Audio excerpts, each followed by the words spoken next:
Have you ever heard a song that opened a door to a memory you thought was gone forever? It was her favorite. What if a complete stranger sat down at your piano, touched the keys, and somehow played the one melody connected to the deepest part of your heart, the song your mother used to cry over when no one was watching? That is exactly what happened to a woman named Emily. And what started as a simple piano repair became a life-changing lesson about kindness, healing, and the invisible connections that bring people together when they need it most. Before we begin, if you enjoy heartfelt stories that inspire hope and kindness, please take a moment to like this video, subscribe, and share your thoughts in the comments. Welcome to Soul Light Stories, where every story shines a little light into the world. Emily Parker lived alone in a beautiful old house just outside Portland, Oregon. The house had belonged to her parents, and after they passed away, she kept it exactly as they had left it. The hardest thing to look at was the grand piano sitting in the living room. It stood near the window, polished and elegant, yet silent. For nearly 3 years, no one had played it. The piano had once belonged to Emily's mother, Margaret. Every Sunday evening, Margaret would sit on the bench and fill the house with music. Some songs were cheerful, while others carried a sadness that seemed to come from another time. There was one particular melody she played often. Whenever she played it, tears would quietly roll down her cheeks. Emily had asked about the song many times, but her mother would only smile and say, "Some memories live inside music." After Margaret passed away, Emily couldn't bring herself to touch the piano.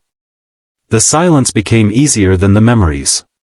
One rainy afternoon, she noticed several keys sticking when she accidentally brushed against them while dusting. The piano needed repairs. After searching online, she found a local piano technician named Daniel Carter. The reviews described him as skilled, honest, and dependable. She scheduled an appointment for the following week. When Daniel arrived, Emily was surprised. He looked younger than she expected, maybe in his late 30s. His work clothes were worn but clean. Beside him stood a small boy holding a backpack. "This is my son, Noah," Daniel said with an apologetic smile. "His school closed early today, and I couldn't find a sitter." "No problem," Emily replied. Noah smiled shyly and sat quietly in a corner with a book. As Daniel examined the piano, Emily watched him carefully. His hands moved gently across the keys, almost respectfully. "You have a beautiful instrument," he said. "It was my mother's." Daniel nodded. "I can tell it was loved." For the next hour, he adjusted strings, repaired the sticking keys, and carefully tuned the instrument. When he finished, the piano looked almost alive again. Daniel pressed a few keys to test his work. The notes rang through the room like sunlight breaking through clouds. Then something unexpected happened. His fingers began moving across the keyboard. A soft melody filled the house. Emily froze. Her heart began pounding. She knew that song. Every note. Every pause. Every emotion. It was the song her mother used to play. The song that always made her cry. Emily felt tears gathering in her eyes. "How do you know that song?" she whispered. Daniel immediately stopped playing. "I'm sorry," he said. "I didn't mean to upset you." "Please," Emily said. "Tell me." Daniel stared at the keys for a moment. "My mother used to play it too." The room became completely still. "What?" Emily asked. Daniel nodded slowly. "When I was a child, my mother worked as a housekeeper for a family in Seattle. The woman who owned the house taught her this song. My mother loved it and played it constantly." Emily sat down. Something strange was happening. Something impossible. "My mother's name was Margaret Parker," she said quietly. Daniel's eyes widened. "The woman who taught my mother was named Margaret." For a moment, neither of them spoke. Then Noah looked up from his book. "That's Grandma's favorite song," he said. Daniel smiled sadly. My mother passed away 2 years ago. Emily looked at him with new understanding. She saw the exhaustion in his face. The grief he carried. The quiet strength it took to keep moving forward. They spent the next hour talking. Daniel explained that after his wife died unexpectedly 5 years earlier, he had raised Noah alone. Money was often tight. Work was unpredictable. But he always tried to stay positive for his son. Emily shared stories about her parents and the loneliness she had felt since losing them. As they talked, the distance between strangers disappeared. Two people carrying grief discovered they weren't alone. Before leaving, Daniel packed his tools. Emily handed him an envelope. "Your payment," she said. Daniel looked confused. "This is too much." "It's not. I can't accept it." Emily smiled. "Then consider it a thank you for fixing more than my piano." Daniel's eyes filled with emotion. For the first time all afternoon, he seemed unable to find words. Over the following weeks, Emily couldn't stop thinking about their conversation. The piano no longer felt like a monument to loss. It felt alive again. One afternoon she called Daniel. "I have a strange question," she said. "Okay. Would you and Noah like to come for dinner this Saturday?" There was a pause. Then Daniel laughed softly. "I think we'd like that." Saturday became the beginning of a new tradition. One dinner turned into many. Noah helped Emily plant flowers in the garden. Daniel repaired little things around the house she had ignored for years. And every Sunday evening, someone played the piano. Sometimes it was Emily. Sometimes Daniel. Sometimes Noah tried his best, making everyone laugh when he missed notes. The house that had once been silent slowly filled with warmth again. Months later, Emily discovered an old photograph hidden inside one of her mother's music books. The picture showed a younger Margaret standing beside another woman. On the back was a handwritten note. "To my dear friend Clara. May this song always remind us that kindness travels farther than we ever know. Clara." That was Daniel's mother's name. Emily stared at the photograph for a long time. Then she smiled through tears. Years earlier, her mother had shared a simple act of kindness by teaching a friend a song. She could never have known that decades later, that same song would return to comfort her daughter. One small act. One melody. One connection carried across generations. That Christmas, Emily invited Daniel and Noah to celebrate at her home. As snow fell outside, the three of them gathered around the piano. Together they played the song. The same song that once brought tears. But this time, it brought something different. Hope. The melody filled every corner of the room.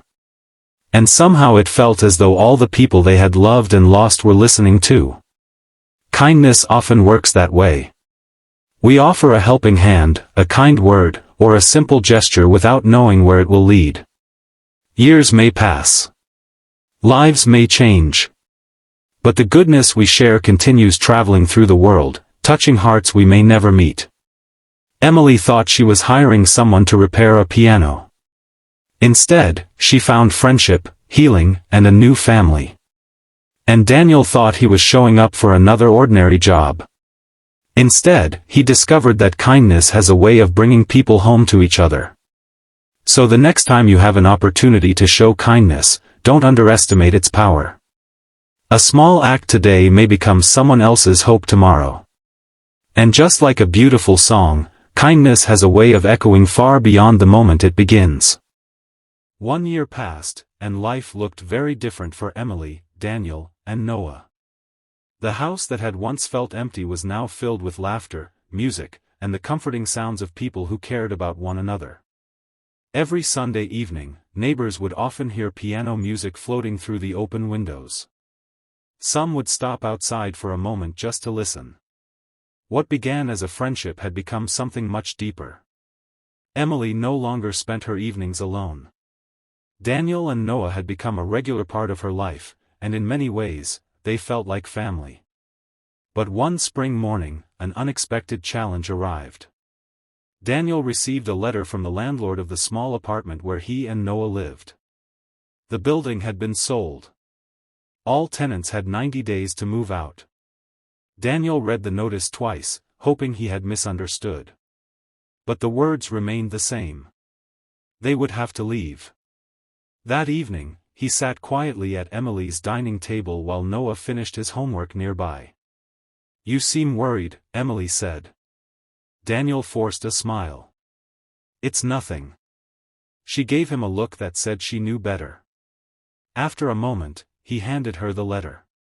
Emily read it carefully. "Oh, Daniel. I'll figure something out. You don't sound convinced." He sighed. "The rent prices around here are crazy. Everything I can afford is either too small or too far away from Noah's school." For the first time since she had met him, Emily saw genuine fear in his eyes. Not fear for himself. Fear for his son. That night, after Daniel and Noah left, Emily couldn't sleep. She kept thinking about all the kindness Daniel had shown her.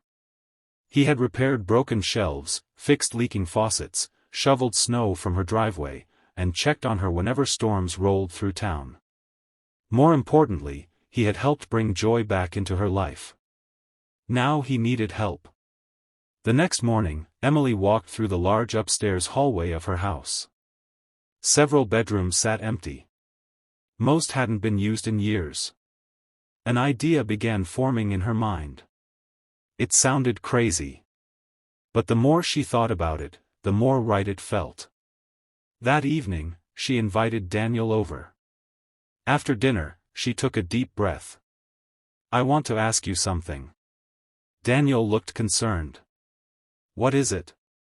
Emily smiled nervously. "Why don't you and Noah move here?" Silence filled the room. Daniel stared at her. "What?" "The house is too big for one person." "Emily. I'm serious. I couldn't do that." "Why not?" "Because it's your home. It can be your home too." Daniel shook his head. "I can't accept something that generous." Emily leaned forward. "Do you remember what your mother used to say about kindness?" Daniel smiled softly. "She used to say kindness grows when it's shared." "Exactly." For several seconds, nobody spoke. Then Noah looked up from across the room. "Wait. Does this mean I'd get to live near the piano?" Everyone laughed. A month later, Daniel and Noah moved in. The empty bedrooms came alive. Noah decorated his room with books, soccer posters, and drawings. Daniel helped repaint walls and repair old furniture. The house felt brighter than it had in decades. One afternoon, while cleaning the attic together, Noah discovered several dusty boxes. Inside were old photographs, letters, and journals that had belonged to Emily's parents. As they sorted through them, Emily found something remarkable. It was a small notebook written by her mother. Most pages contained song lyrics and personal reflections. But one entry caught her attention. The date was nearly 30 years old. The entry described Margaret meeting a young housekeeper named Clara. Emily read the words aloud. "Today I taught Clara a song she loved. She told me she's struggling to raise her son alone. I don't have much to give, but sometimes people need encouragement more than money." Daniel froze. "My grandmother raised my mother alone," he said quietly. Emily continued reading. "Clara worries about the future. I told her that kindness has a way of returning when we least expect it." Tears filled Daniel's eyes. Neither of them spoke for a long moment. It felt as though Margaret was reaching across time to remind them of something important. The kindness she showed decades earlier had never truly disappeared. It had simply waited for the right moment to come back. A few months later, another opportunity arrived. Noah's school announced a fundraiser for struggling families in the community. Students were encouraged to create projects that could help raise money. While other children sold cookies or crafts, Noah had a different idea. He wanted to organize a community concert. At first, the idea seemed impossible. But Noah refused to give up. Emily offered her piano. Daniel volunteered to help organize the event. Neighbors donated chairs, decorations, and refreshments.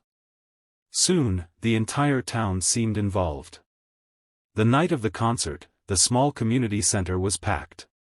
Families filled every seat. Children performed songs. Local musicians shared their talents. And at the end of the evening, Noah walked onto the stage. He sat at the piano and looked out at the crowd. His hands trembled slightly. Then he began playing. The room became silent. Emily immediately recognized the melody. It was the song. The same song Margaret had taught Clara all those years ago. The same song that connected two families across generations. But now it belonged to something even bigger. It belonged to everyone. As Noah played, people listened with tears in their eyes. The music carried a message that words could never fully express. A message about compassion. About friendship. About showing up for one another when life becomes difficult. When the final note faded, the audience rose to its feet. The applause seemed endless. That night, the fundraiser collected more money than anyone expected. Several struggling families received help with rent, groceries, and school supplies. Driving home afterward, Noah sat in the back seat smiling. "We really helped people," he said. "Yes, we did," Emily replied. Noah thought for a moment. "Do you think Grandma Margaret would be happy?" Emily looked out the window at the stars. "I think she'd be very happy. Because kindness is never just one act. It's a chain. One person helps another. That person helps someone else. And the kindness continues traveling farther than anyone can imagine." Years earlier, a woman shared a song with a friend who needed hope. Years later, that same song brought strangers together, created a family, and helped an entire community. And that is the beautiful thing about kindness. You may never know where it ends. But every time you choose compassion over indifference, every time you help someone without expecting anything in return, you make the world a little brighter. Just as Margaret's kindness lived on through a simple melody, your kindness can become part of someone else's story too. And sometimes, the smallest act of kindness becomes the beginning of a miracle.